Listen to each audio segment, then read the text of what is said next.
네, 오늘 오후 2시입니다. 검찰이 이른바 성완종 리스트 수사에 착수한 지 81일 만에 수사를 마무리 짓고 수사 결과를 발표합니다.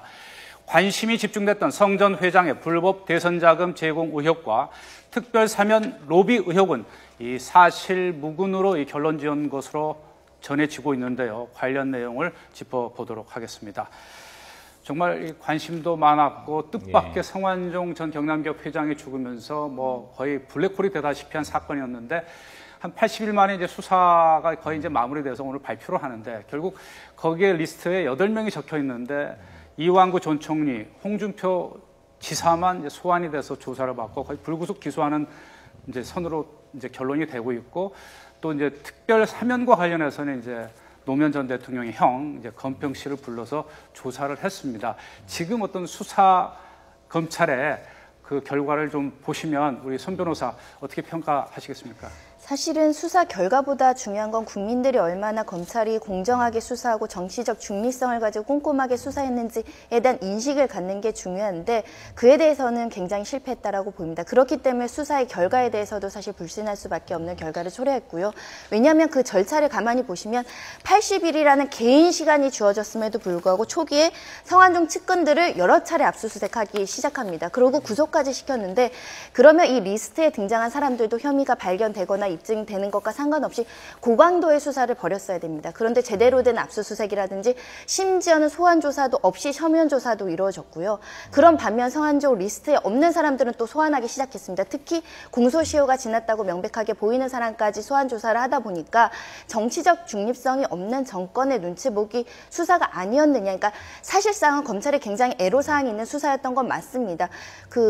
돈을 줬다는 사람이 고인이 되셨기 때문에 사실 증거가 명백하진 않은 사건임에도 불구하고 국민적인 불신을 해소하기에는 굉장한 열심히 수사하는 모습을 국민들한테 보여야 됨에도 불구하고 그렇지 않은 행보를 보이니까 검찰이 정권 눈치 보기 수사를 하니까 8명 중에 2명만 그것도 불구속 기소하고 나머지들은 제대로 된 수사가 이루어지지 않지 않았느냐라는 불신을 초래하고 있는 것 같습니다. 네, 우리 주 교수께서는 현실적으로 지금 이 손 변호사 말씀대로 돈을 전달한 사람은 이제 돌아가셨기 때문에 물론 이제 중간에 전달한 그 성 전 회장의 측근들은 이제 수사를 받았지만 그러한 사실 혐의를 입증하기 어렵다 검찰 측에서는 그래서 뭐 이제 무혐의로 이제 결론을 내리는 것으로 전해지고 있는데 주 교수께서는 어떻게 이 수사 과정을 보셨습니까? 저도 손 변호사님 말씀에 동의합니다. 이게 그 검찰에서 엄중하게 뭐 수사를 했다라고 해도요. 이제 결과를 발표했을 때 국민들이 인식하는 수준도 굉장히 중요하다라고 보입니다. 그거에 따라서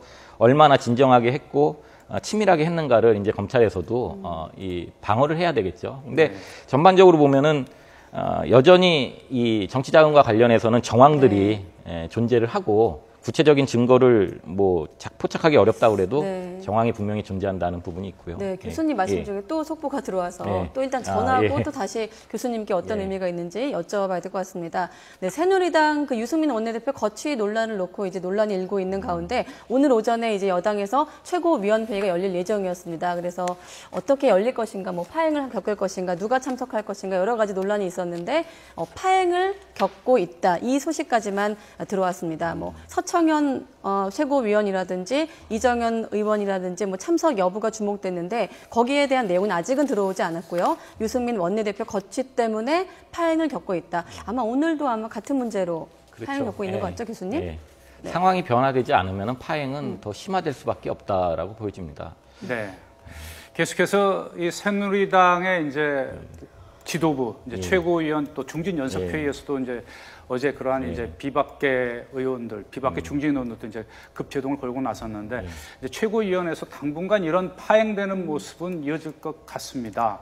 네, 자 그리고 이번에 이제 말씀하신 대로 이 검찰의 수사가 좀 부실하다 보니까 야권에서 주장하는 특검 불가피론에 대해서는 우리 손 변호사께서는 어떻게 보십니까? 야권에서 행사할 수 있는 카드 중에 특검을 진행을 해서 사실 내년 총선까지 성완종 어떤 리스트에 대한 어떤 그 정치적인 이익을 취득하려는 시도는 있을 수 있겠는데요. 결과가 별로 신통치 않을 가능성이 매우 높고 현재 사실은 야권의 중진 굉장히 전 대표인 김한길 의원까지 지금 참여가 되어 있다 보니까 네. 사실 굉장히 어려울 거고요. 사실 특검에 대해서 결과 시원찮을 것이라는 얘기는 이미 만약에 혐의점이 있고 유죄가 있는 사람이 있었다고 하더라도 증거인멸의 시기가 80일이나 지났습니다. 그렇기 때문에 사실상 특검에서 조사하는데 더 많은 한계점이 있을 거기 때문에 이런 여러 가지 점을 정치적으로 고려를 하지 않을까 그런 생각이 듭니다. 네. 이른바 이 성완종 리스트 수사 결과를 검찰이 발표하는데요. 당분간 이 수사 결과를 둘러싼 이 정치권의 논란은 계속될 것으로 보입니다.